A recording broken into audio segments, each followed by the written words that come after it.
Hey everyone, thanks for joining me today. I'm really excited to have a friend on the podcast with me, Russell Baxter. So, Russell, I'm going to introduce you a little bit and then I'm going to hand it over to you. So, you and I met through a mutual friend, through Kayla, and you're a therapist. We're both in the same area, and we got connected because you and Kayla put together this amazing mastermind group for group practice owners. And then you guys asked me to join, which was such an honor. So we kind of get together and we focus on ways to be better practice owners, to nurture our practices, to be good therapists, and just kind of do as well as we can in our practice.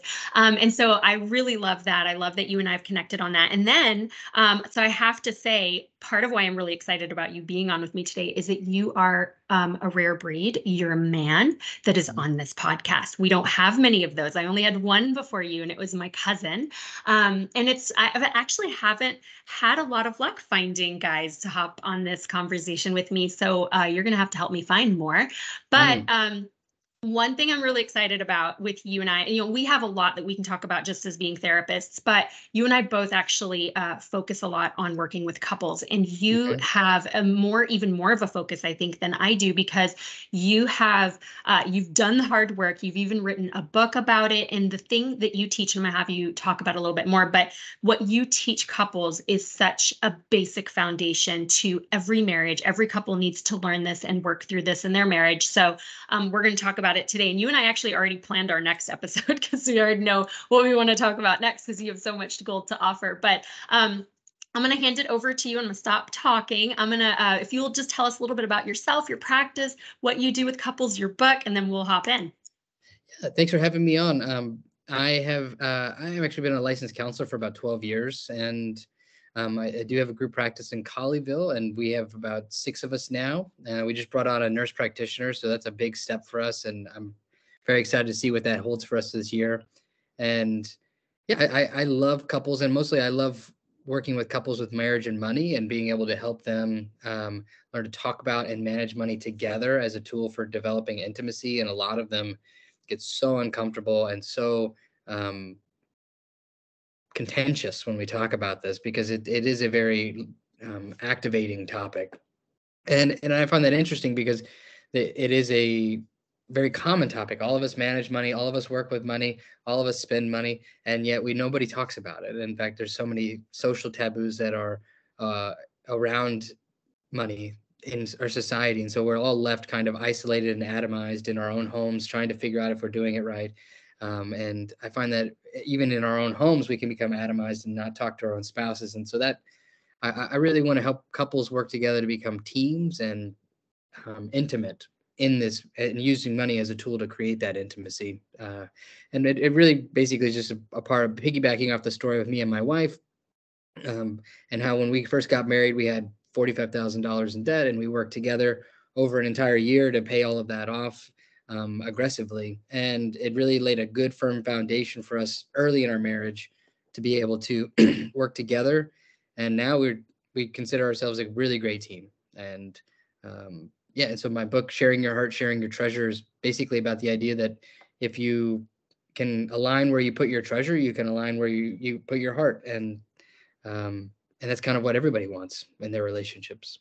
Yeah. Yeah. I love that your passion for working with couples on this came from your own personal experience with your wife. And you're right. I mean, I think that it is a taboo topic. I think a lot of couples feel a lot of almost like judgment from the other person whenever you talk about money, because it's usually it's stressful. And when you're talking about something that's stressful, it's easy to just be a little bit more vulnerable or worked up going into the conversation. And so it's harder to just have an honest talk where you're maybe being going through your bills with a fine tooth comb. Goes very much, it becomes very I'm missing my word. I need more coffee. But it's like you can't find the that comfort or that openness, that vulnerability in allowing the other person to maybe point out mistakes you're making, you pointing out what they're making, owning your own mistakes.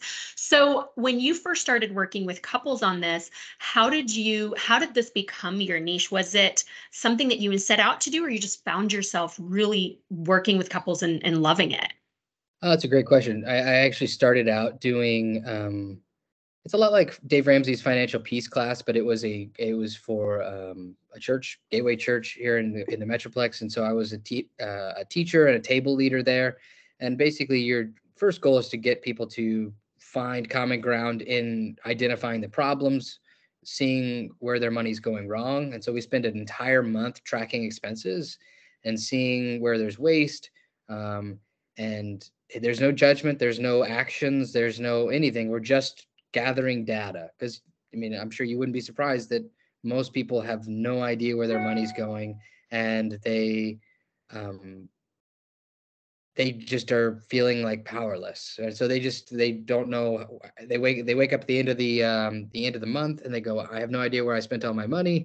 and and so we're just gathering all of that data to see where the money's actually going. And so once we can find that, you'd be surprised how even with bad news of like, oh dang, we're spending $2,500 a month on food, but the news itself is very reassuring to the couples because they now have an enemy or a problem to face together, as opposed to this kind of ghostly figure that has no real edges or definitions. And so that it makes them actually be able to come together initially.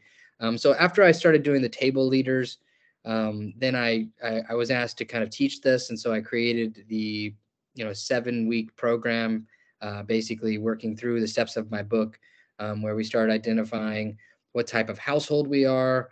I created 4 different archetypes for household management styles. And then we look at maybe our emotional attachment to money, which is depression, sadness, anxiety, fear. There's a few others.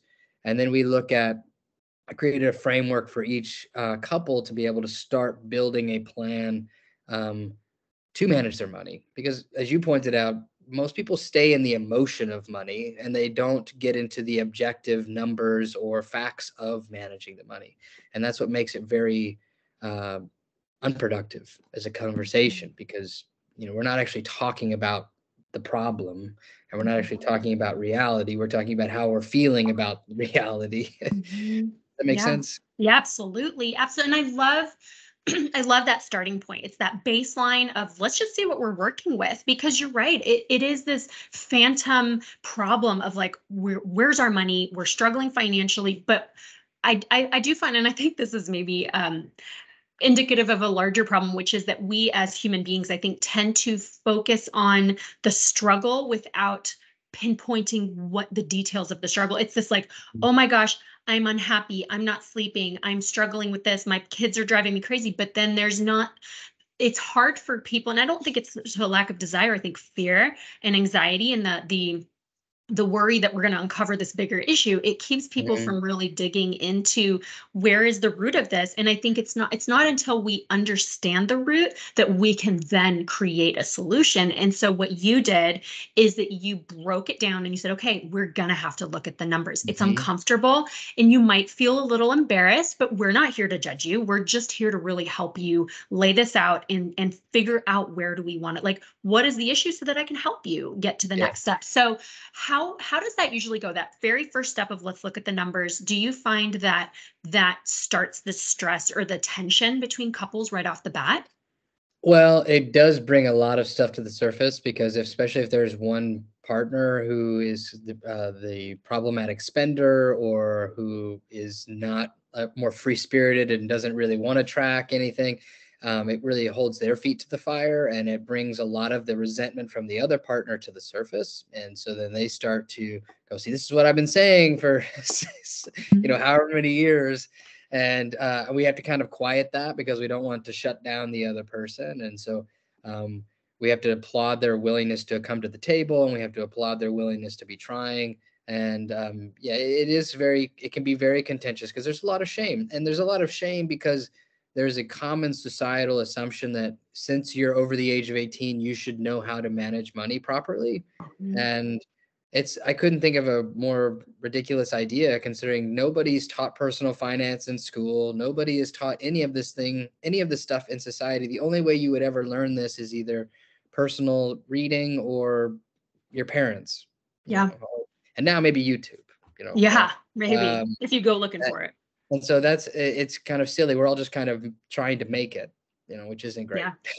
Yeah. And one thing you said stuck out to me too is that you were talking about the different I think was it when you were talking about the archetypes, like different things that you bring to the table emotionally. And I was thinking of like upbringing and the impact of like if you grow up in a home that's very fiscally smart and versus a home that is maybe there's a lot of reckless spending or maybe even trauma around money. Maybe there was Right. homelessness, maybe all kinds of stuff.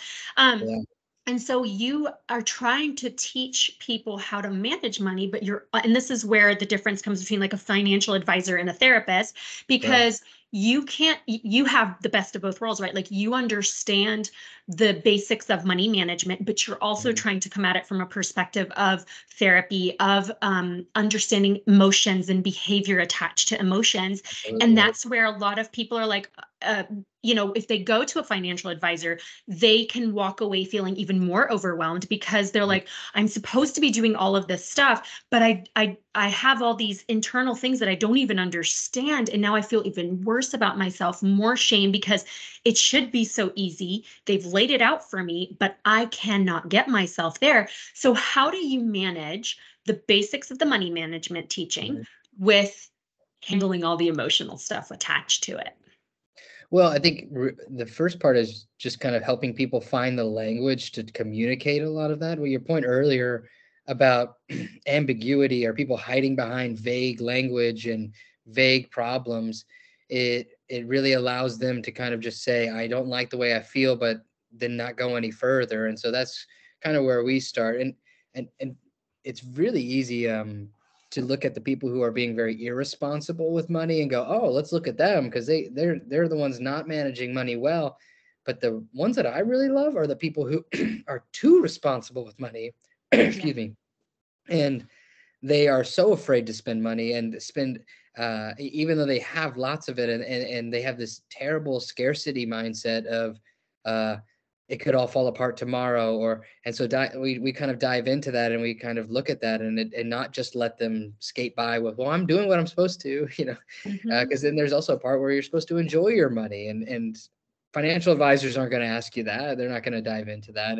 And so we start to dive into um, why somebody might be numbing with money or trying to escape with money or trying to live this idealized world that isn't real because I feel inadequate and I'm using more money than I can afford. And so we look at some of those root issues um, that are attached to our spending habits, that our spending habits actually draw attention to um, more powerfully than a lot of other ways. And or even the absence of spending habits. I mean, I've talked to especially a lot of men who are like, well, all I need is four walls and a roof. And I'm like, man, but you could afford so much more than just four walls and a roof.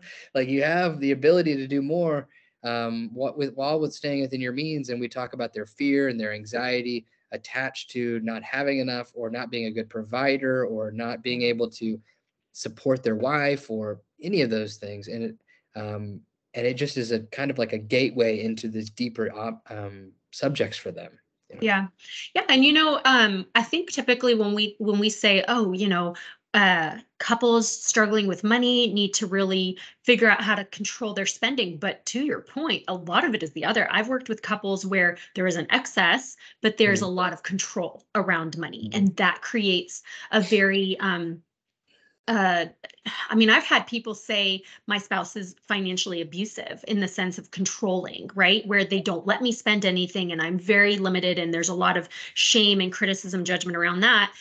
So it's, for people hearing this, I think it's important to remember that you don't have to be struggling in the sense of not having money to realize that you have a money issue in your marriage. It could just be that really there's no deficit or there's no control, but there's just a disalignment, I don't know the word, but like you're not aligned in how you spend your money. mhm, There's you're covering all your bills, everything's okay, but you argue about it and you just don't communicate clearly about it, or you just kind of back to what you were saying, which I love, you're not a team. And that's Mhm. something that I preach a ton. Like, to me, in any aspect of your marriage, if you are not working together as a team, then it's really not going to be a very strong marriage.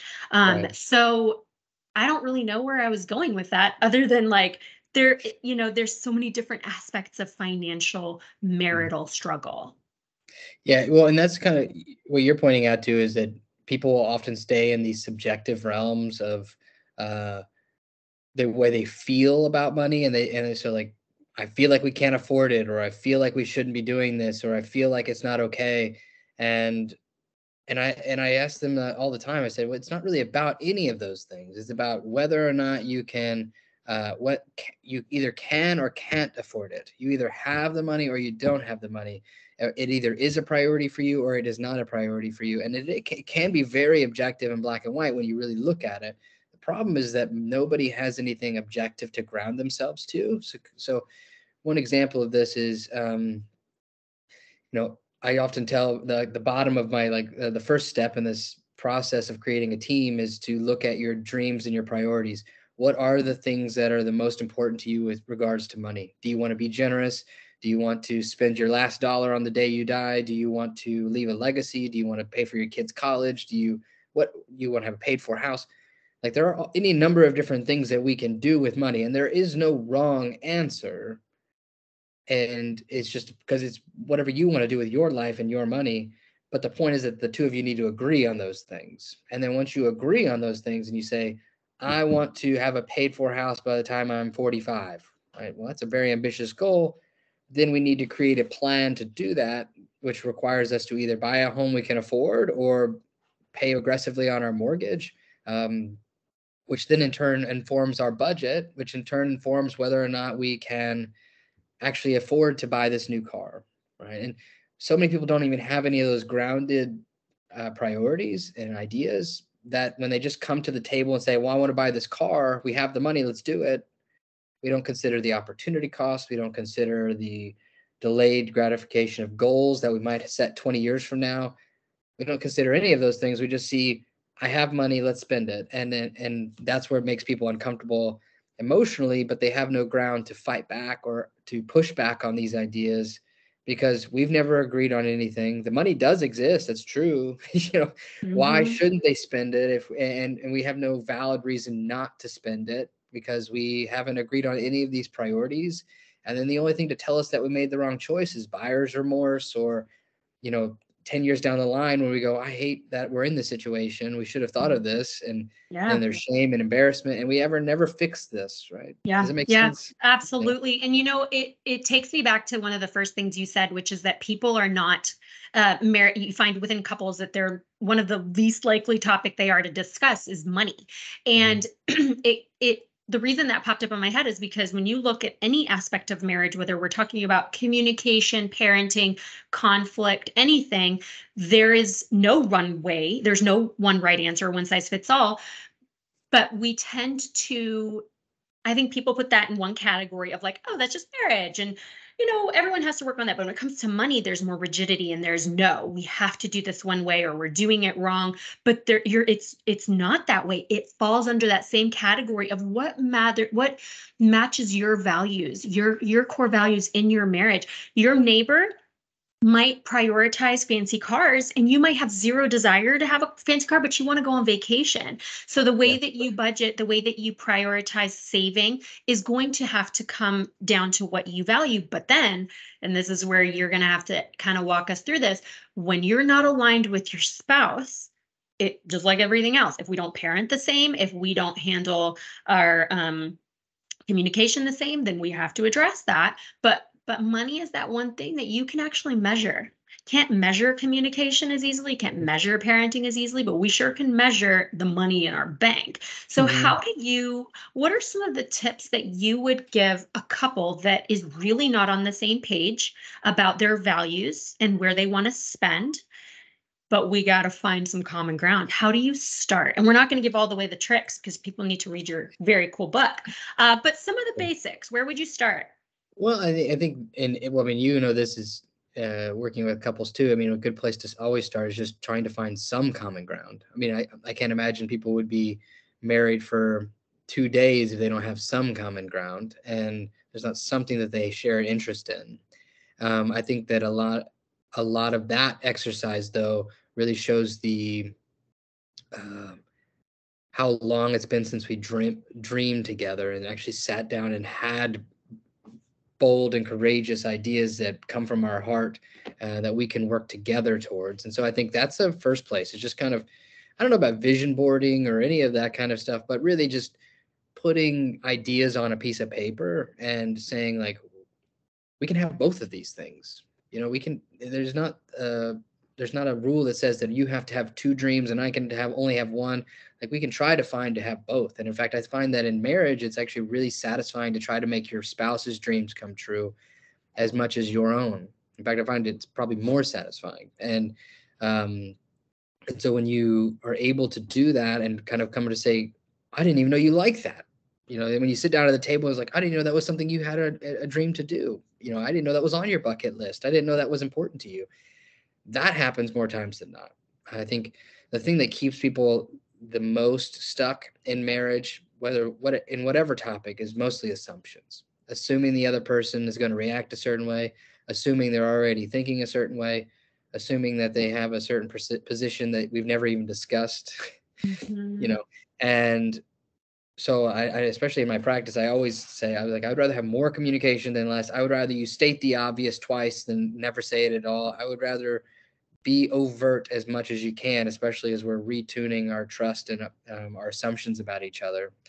So that's the first thing, is just trying to find common ground and laying everything out, laying honesty, this is what I want. And then it comes down to compromise.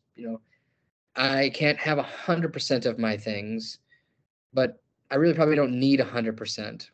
And if I really had to ask myself, would I rather have 100% of my things or a partner for the rest of my life? I'd probably give up 30% of my things to have a partner for the rest of my life. Absolutely. And so yeah. we don't like thinking about it like that sometimes, but it really is, there's always going to be trade-offs in anything. Yeah. Yeah. And so that's the first part, is looking for laying it all out and then trying to find compromises and seeing if we can make as much of whatever's on the table work as possible, right? Mm-hmm. Yeah. And when you were talking about it's more satisfying to meet your spouse's needs, essentially, I love that. That's one of my like, I try to teach that the most, because I feel like that's the difference between being focused on me and only pursuing my own needs versus focusing on this person I've chosen to be with, that I've decided to spend my life with. So what, and back to friendship, you had mentioned friendship earlier on too.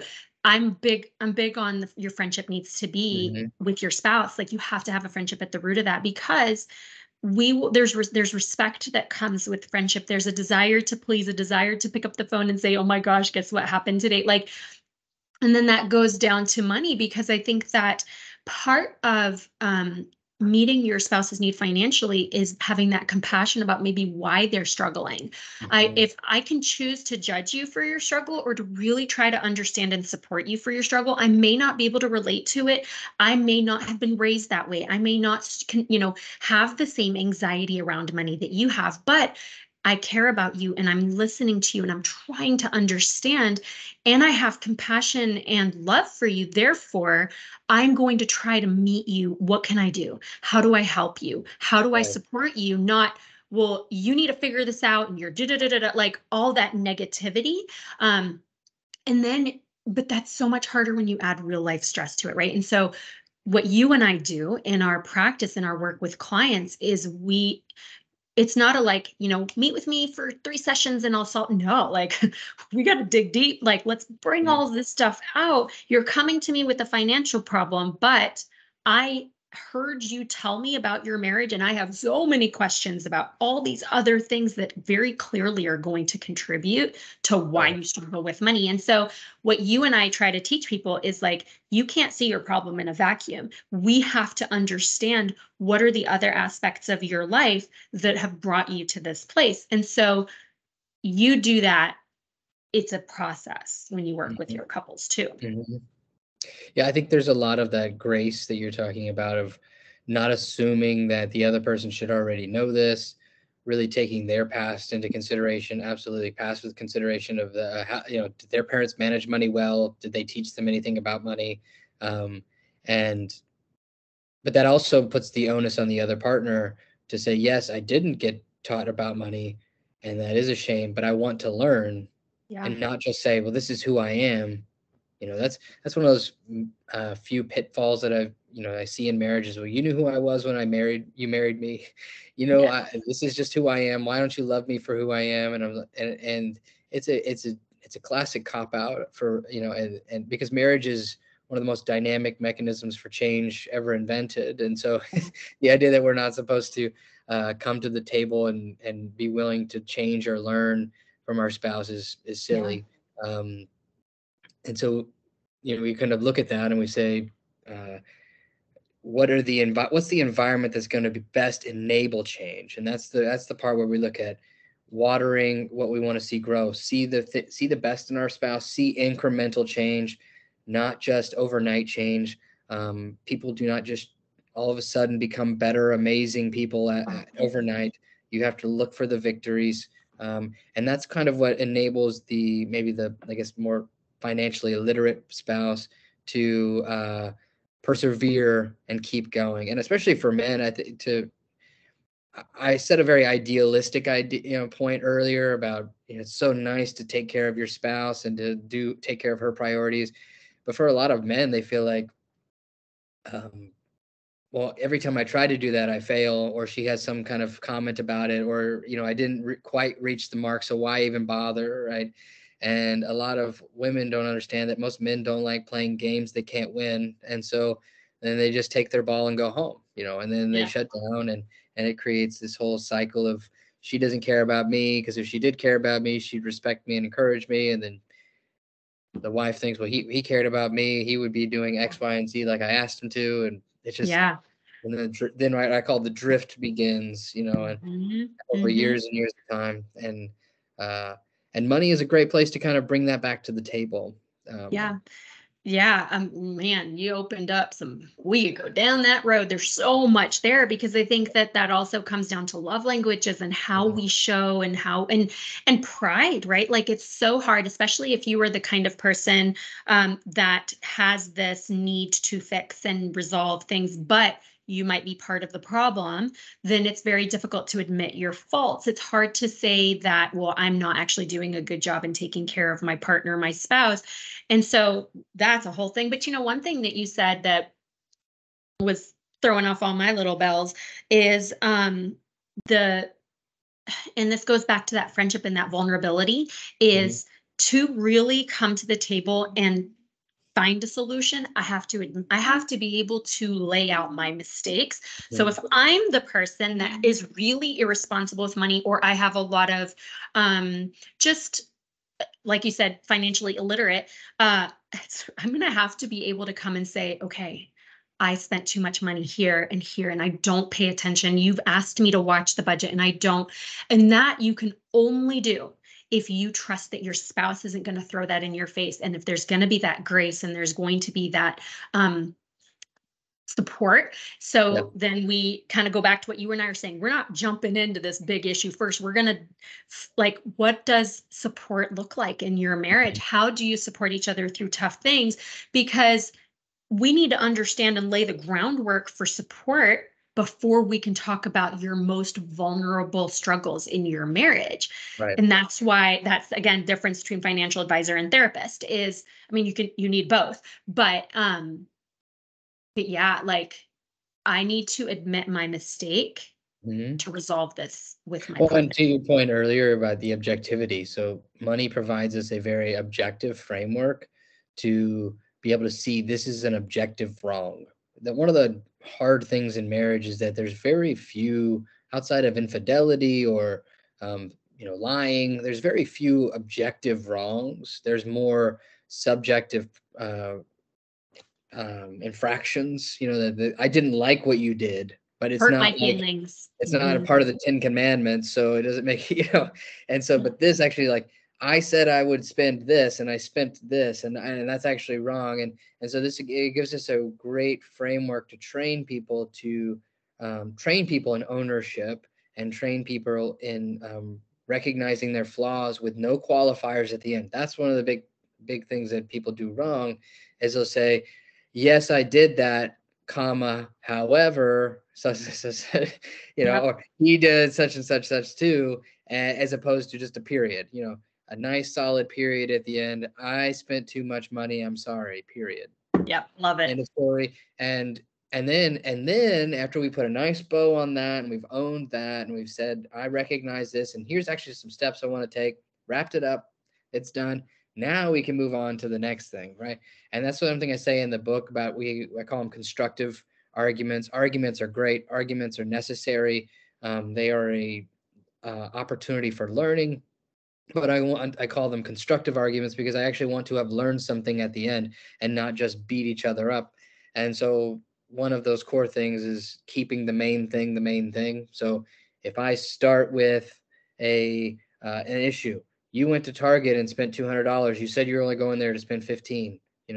How did that happen? Or why did that happen? And whoever that person is to go, yes, I did do that. I'm sorry. And I'll go return stuff, and what that does is it doesn't just necessarily make the other person feel right, but it creates an environment where we're now safe, because the person who came with the grievance is now saying, I felt heard, I felt validated, I felt like you didn't just dismiss my concerns, that you didn't just try to come up with an excuse for them, but you actually owned them. And then in fact, what ends up happening is that makes me more likely to own my stuff too. Yeah. Because you've now, and who starts when, chicken or the egg kind of thing, but that's how you create an environment where we can feel safe and we don't have any problems owning our mistakes, because we know that the other person's going to do the same thing. And Right. Yeah. And, I think that also when we talk about setting rules or guidelines, like every couple sets their own guidelines for how they want to do things. Like, I think it's good to have an agreement on how do we communicate when we do have to make spend money on something. Like sometimes, my husband will text me and be like, hey, I'm thinking of getting this. What do you? And some people are like, I don't want to ask my spouse permission. I can do whatever I want. I work and I earn my money. It's not about permission. It's about it's just that the respect and the what's the word I'm thinking of? consideration. Yeah, it's like you're a team, you're a partnership. Yeah. That would be like if you and I are on a basketball team together and we're going to completely different practices with two different coaches and we're coming together and expecting to be able to play a game. Like we're not familiar with each other's style. And so like it's that. But again, it's what's my response? Is my response going to be like, oh my God, are you serious? Or is it going to be like, can we talk about this when we get home? Because I'm not really sure if I'm on board with that. Like, Yeah. Respect, manners, like sometimes it's just basic manners. Yeah, there's just so many things wrong with that example sentence that you said. So for instance, you're not asking permission. Nobody's asking permission. You're asking for consideration. Also, you're asking because there might be something that you forgot. Like maybe you forgot that the water bill is supposed to come out on Friday and or maybe you forgot that this other thing is supposed to happen, or a credit card is supposed to get paid and it just slipped your mind. And so maybe it's a good idea to just check in and make sure that you didn't. I do this with my plans all the time. Hey, are you okay if I go out to this thing on Friday? Not because I need my wife's permission to go to the thing on Friday, because I know I'm absent-minded. I probably forgot we might have some on Friday. Yeah. And so I Yep. double check with her and she double checks with me. Yep. And also because that way we know where people are and we know where our money's going. The Yes. other part of that is that your hypothetical person used the word my money. And if you're in a marriage, it's never going to be my money ever again. And that's something that we really emphasize in the book, is the power of pronouns. And it creates this unnecessary power dynamic in a relationship, because unless you both make exactly the same amount of money, then it puts one person in a position to where they feel consistently inadequate, or they feel consistently like they're not contributing enough to the team. And Yeah. when in reality, rising tides raise all ships in a marriage, ideally. And if my wife succeeds, then I succeed. And if I succeed, she succeeds. And there shouldn't be any of that. Also, it leaves you open to the potential for people borrowing money from each other, or I don't have enough to cover our bills, or cover my bills. And it makes all of these unnecessary conversations to where now you're borrowing from your spouse, but you're borrowing money that's technically your money. Because I mean, even in the state of Texas, like if we got divorced, it'd be half and half anyway. So what that really does is it's not simpler. People, having your money separate is not simpler. Having one account is always simpler. What it does is it allows people to not have accountability, not have transparency. It allows them to feel like they have control, which they don't need control. If you're with somebody you trust, why would you trust somebody with your life, but not with their ability to help you with money? And then the last thing it really does is it leaves you open to secrets.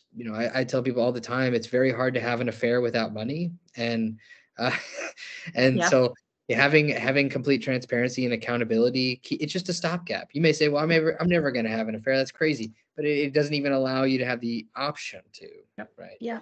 Or to even get into a sticky place where you're hiding stuff from your family. And that's important, but most people don't want that. Most people don't want the accountability or to be better. And so it opens up a lot of sore spots for people, because it's making them have to wrestle with themselves and the shame and the difficulty just saying no. Yeah. So let's spend a minute on that. And then there's something else I want to make sure we talk about too. So joint versus separate accounts is a big topic, because, and I have my personal opinions, but I also try to remember that what works for my marriage doesn't work for everyone's marriage, right? But in my experience with working with couples who have separate accounts, and this isn't a judgy thing at all, it's more of an observation. I have found that conversations about money have been much more difficult with couples who do have separate accounts than couples who have joint accounts. What is your perspective? Oh, I think that separate accounts are, so I'll put it this way. In my book, I make it very clear you can be financially successful with separate accounts. That's objectively true. It happens. It can happen. That is not the point of the book, though. The book is, the idea is, are separate accounts going to be good for your marriage? And the answer is no. And I gave a lot of reasons there for a second, but the main reason is going to be just it allows for transparency and trust. And honestly, you spend less money. When you know that somebody's going to see your transactions, you think about your transactions a lot more. And so like when I was doing the table coaching with people and I'm setting them up on that first month, every single time when they had to start writing down their transactions and they knew that I was going to see them and they knew their spouse was going to see them, they said they spent less money. In fact, they did spend less money because they knew somebody was going to see that transaction. And so they knew that their wife was going to go, well, why did you go to that store? Why did you go to Bass Pro Shop and spend all $300? You don't have $300, and they knew there was going to be somebody to answer to. And so they second guessed themselves, they pushed the pause, and then they made a better choice, right? And we can make so many choices in the moment when we know we're going to get away with them. Yeah. Power of accountability. Yeah. So the only time I've ever seen it kind of be okay is where I have people who have a main account where they put all of their money in one account, and then they have two separate accounts for their fund money. And so like every month they get their fund money deposited into this account and they put it into there, and I guess logistically it sounds like a nightmare. I'd rather just account for the money, but if it works for them and it keeps them from overspending on fun, okay, that's not a big deal. As long as I guess their spouse could have access to that account if they needed to, there's some transparency. But no, what it really does at the end of the day is it reveals a place that we don't, a place in which we don't trust our spouse. We either don't trust we don't trust their ability to control money. I've had people partition their money because they think that their spouse is going to spend too much of the money, and so they have to keep them at a distance. And to some extent that's reasonable, but the end goal should always be then we're got to get back together. Mhm. So it reveals I'm afraid that they're going to control me, so I need to have my own money. Or it's just them preparing for divorce, which is another problem. People will always say like, well, can we just have I need to keep money separate. And I go, why are you preparing to fail? Yep. Yeah. Why are you preparing to fail? And that's very common in second or third marriages, where people are like, they've already had to deal with the pain of separating everything and they just want to have it kept separate. But yeah, it really does show though, like, this is a place I still don't trust you. I know that you could still hurt me here, or you're still a possibility you're going to leave, or you're still going to do something. And it really reveals that in the relationship. And I ask, why would you be uncomfortable putting these things together? It brings up a whole nother conversation. Yeah. And I think also adding to that, I think my eyebrow goes up whenever I hear someone say they have separate accounts for all the reasons you shared, but also because my goal is partnership and teamwork, and I struggle to see the teamwork in that. And again, I mean, I think you're right. There are lots of examples or lots of situations where people have that divided because there's a very specific reason that's actually very justifiable and really something that needs to be considered. But I want to have that conversation because I feel like there is it does take away from this team, this partnership that I try to always encourage couples to nurture throughout their entire marriage. I don't care if you've just gotten married or if you've been married for 40 years, you should always be trying to maintain a good friendship, partnership, relationship with your spouse. And if you have something so big as money that you have separated, then now it's transactional. Yeah. And there are certain things that I understand. Maybe you have to be very black and white, like you handle these chores, I handle these chores. We have to have a system, we have to have structure. Great. But when money that causes a lot of marital strife is very transactional and divided, I've seen it. Maybe the easiest way to say it is I've seen it go badly more often than I've seen it go well. And so it's kind of worries me.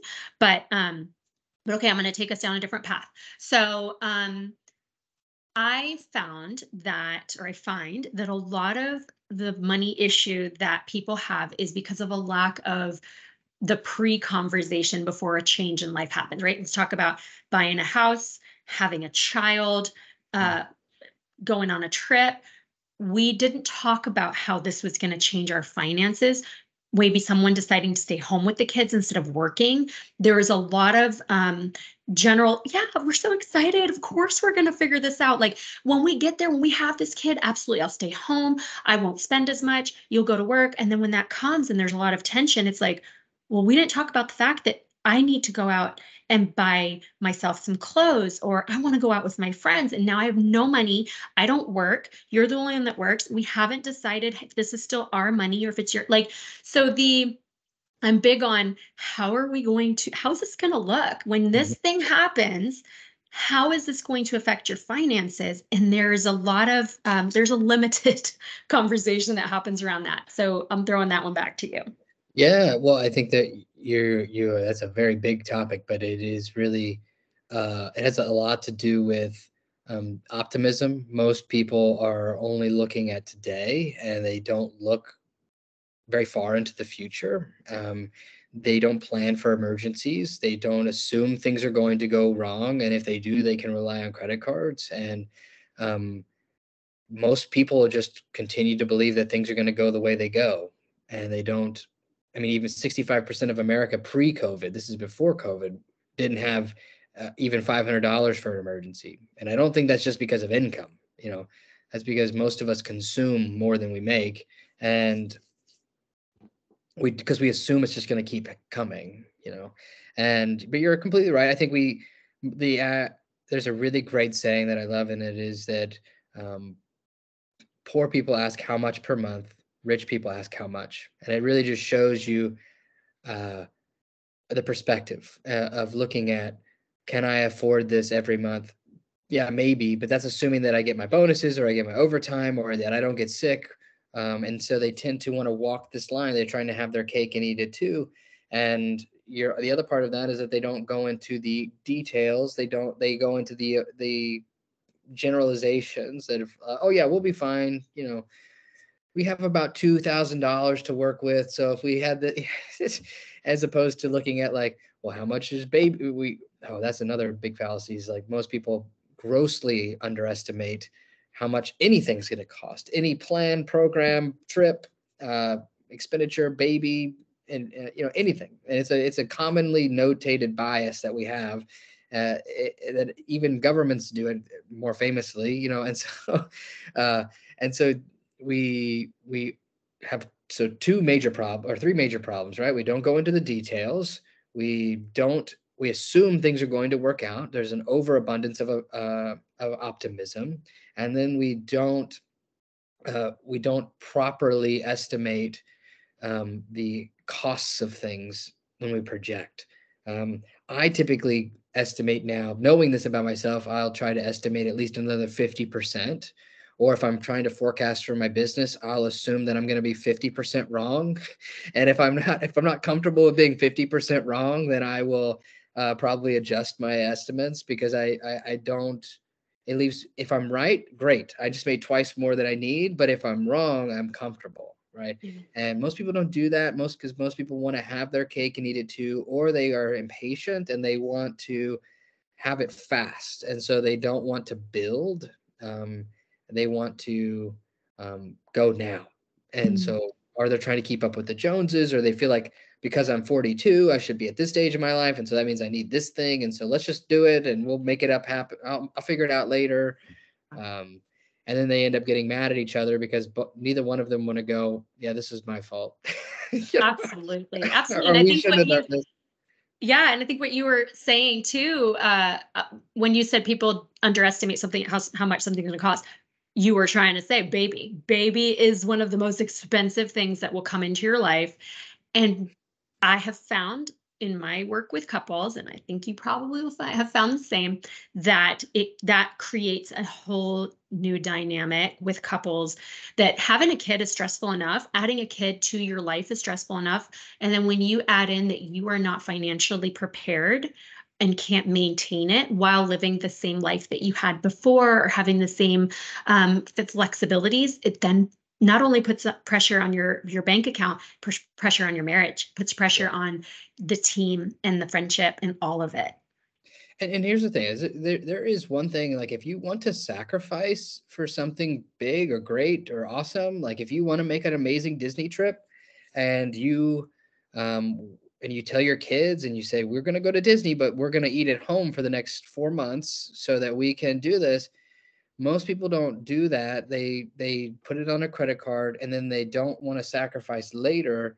Like there's this unwillingness to recognize that reality exists. We have finite resources, and it's this, I'm owed a trip to Disney. I've worked really hard. I've done all of these things.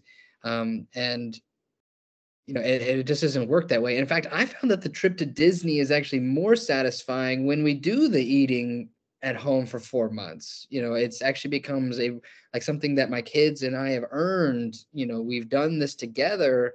And so this is something that they can be proud of. They feel like they've contributed to. But it's, what are you going to do? Yeah. And I think to your point, the point of the Disney trip is rejuvenate, have fun, build your family. But if you do all that, you come home and then you are overwhelmed with the debt that you've incurred because you did this thing for your family, then it's a slippery slope to resentment and unhappiness and more stress. And that's just like what defeats the purpose. You shouldn't have gone to Disney. Like it's sad, but it's part of our life. And so I think it also kind of really pulls in, like you were saying, I don't know how you said it, but that's that gratification. We seek gratification, but it's that impulsivity, right? I think, or you said hopefulness. I don't know. You said something to basically like imply that we're going to be okay. It's fine. Like optimism. Yeah. Optimism. Yes. Yeah. That right now I want this thing. It sounds really good. This is a great deal. They've never had this amazing deal. We're going to do it. We're going to make it work. And it's fine. We could pull back. We could cut Netflix and all of that, but it doesn't happen, because at the end of the day, those are also things that we enjoy and things that we want. And so it goes back to that conversation. It's being responsible, having to say no to something, even though you really want it, or like you said, make the sacrifice. But what you and I teach couples a lot is just slow it down and have the conversation. Let's just take a minute and think about what that might look like. You really want to do this thing. You want to get married now. You want to have this kid now. You want to have your third kid now. You want to buy this house, whatever. Can we just take a minute and just um, kind of map out, writing it down? I'm big on just put it on paper, because it's so much easier in your head because there are pockets for it to disappear into. But if you put it on paper, you can't escape it. You have to deal with that. And it may still end up being the best decision, but now we're doing it with clarity, with transparency. Everyone's on the same page. No one can come back later and say, well, that was your department and you didn't handle it, and I trusted you to take care of that and you didn't. And so on. So Right. I'm a big fan of like, lay it out, take a minute. And then I have couples that are like, well, we don't have time to talk like that. Then you shouldn't do the thing. Like, make time. You chose to have the kid. You chose to get married. You chose to buy this house. I don't feel a whole lot of sympathy for that. That's called responsibility, and we Yeah. all fail, but let's deal with it. Well, we make time for what's important to us. And Yes. um, honestly, this is something that I tell couples all the time, because it's very easy to get swept up into the momentum of extracurriculars and swim class and all these different things. And I said that the best thing that you could ever do for your child, more than any other class, school, teacher, anything else, the best thing that you could do for your child is show them a functional marriage, and a healthy functional marriage that works together. And so if you are prioritizing, your kids may remember being on that soccer team that one time, but they are going to remember, that you sat down every Thursday and talked about money, and you did, and you were doing these things, and they remember that there wasn't any stress or any fighting about this, or they will remember those things. And the other thing, to point earlier, is that people will make these commitments, and I tell them, do it first. Do the changes first. Try it for a month and see if you can do it. And then if you can actually do it, then maybe we'll consider making the change, right? So a great example. I had a client whose husband decided that they wanted to save money, and so they're going to start buying in bulk, and so that he needed to buy a new chest freezer so they can keep all the food, right? Well, that's probably $800 for a chest freezer, and then they got to go buy more hundreds of dollars in food, to maybe recoup the cost over the next 6 months to a year. And I said, are y'all currently shopping out of your freezers right now? And she said, no, we don't do that right now. I was like, so how is this going to help? You know, Perfect. and I Yeah. said, why don't you practice shopping out of your freezer for 30 to 60 days now? You know, and I mean, I would imagine that the reason you don't have any space in your freezer right now is because you're not using it. so, so if you used it, you'll make some more space. And then let's see if you can do that for 30 to 60 days and you're saving enough money to make it worth it. How about this? Maybe over the next 30 to 60 days, you actually save the money for the ice chest freezer, and then you go ahead and buy it with cash. And then you also have the behaviors and the discipline to show yourself that you can use it. Because what's going to happen is that you're going to buy it now thinking it's a great idea. And then 30 days later, you're going to not be doing any of it. It's going to have chock full of food, and you're not going to have a place to put it. And you're going to be paying a credit card bill on $800. It's going to end up costing you $1,200 after interest. And all of this stuff ends up compiling. And then that builds stress and resentment and shame. Like, we should have known better. Why couldn't we have, Yep. and it really just comes down to that rigorous honesty of like, I suck at this.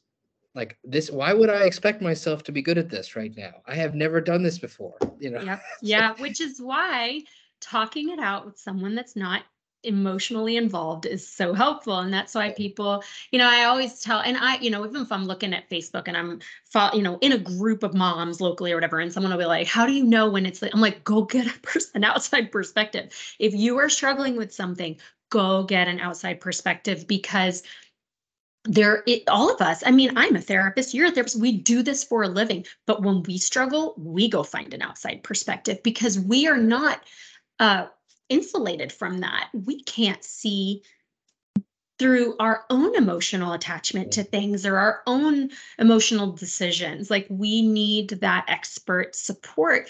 And what happens is a lot of people try to DIY stuff like this when they know they're not good at it, or they know that this isn't an area that they will make good choices.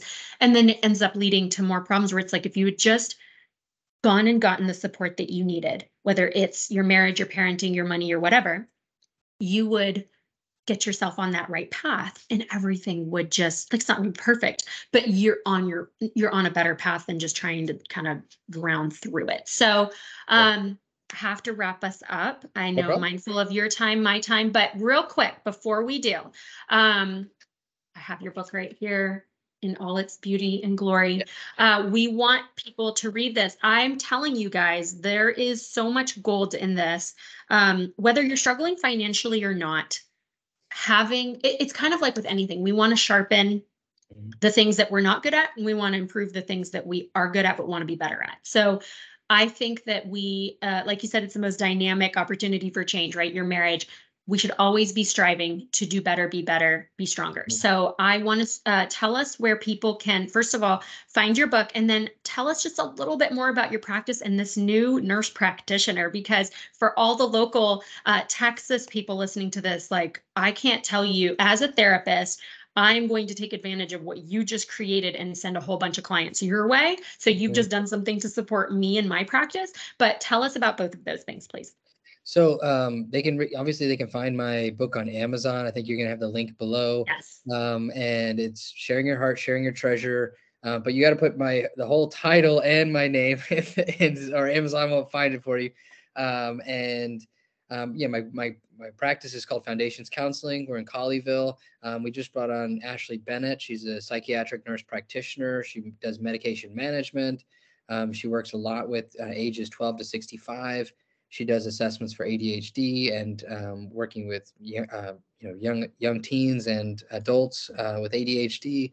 And yeah, we're excited to have the entire treatment process in house, so we can have a collaborative team environment and be able to work with not only just the therapist but all the medication management side too. So it's a Yeah. very exciting step for us. Yeah. And for people that don't understand what that is, so basically, if you were to go to a psychiatrist, you would just get medication management. But going to a psychiatric nurse practitioner that works in a practice with other therapists, what you get is the whole, like, you don't just get your 15-minute check in and then you're on your way. You get the time dedicated to understanding emotionally, having that therapy while also managing your medication. And that is not common. And it's something that we as therapists wish was more common, but you went, you busted your butt to bring her in house. You did all the legwork to really make sure it aligned very, very well with your mission and what you do for your clients.